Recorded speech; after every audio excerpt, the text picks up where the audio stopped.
ખેડા જિલ્લાના સુપ્રસિદ્ધ યાત્રાધામ ડાકોરમાં રખડતા ઢોરનો જોવા મળ્યો ત્રાસ। મંદિરમાં સામે આવેલા ગુમતી ઘાટ ઉપર આખલા યુદ્ધથી લોકોમાં દોડધામ। રણછોડજીના દર્શન કરવા આવેલા ભક્તો દર્શન કર્યા બાદ અવશ્ય લે છે આ ઘાટની મુલાકાત। ચાલુ દિવસને કારણે આજે ભક્તો ઓછા છે। આ ઘાટ ઉપર ઘસારો। હાજર રહેલા લોકો દ્વારા આખલા યુદ્ધને રોકવા માટે ઘણા કરવામાં આવ્યા પ્રયત્નો। આશરે 20 મિનિટ સુધી ચાલ્યું આ આખલા યુદ્ધ।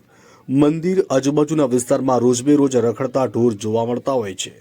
આજની આ ઘટનામાં જો કોઈને ઈજા પહોંચતા તો તેની જવાબદારી કોણ લે તે એક મોટો પ્રશ્ન।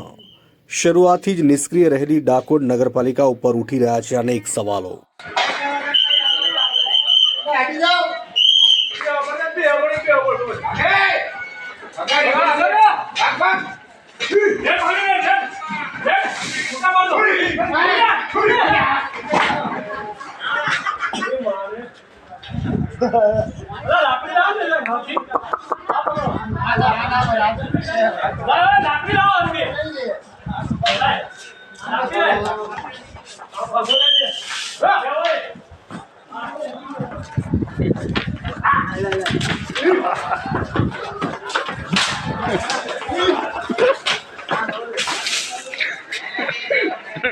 अरे जोरदार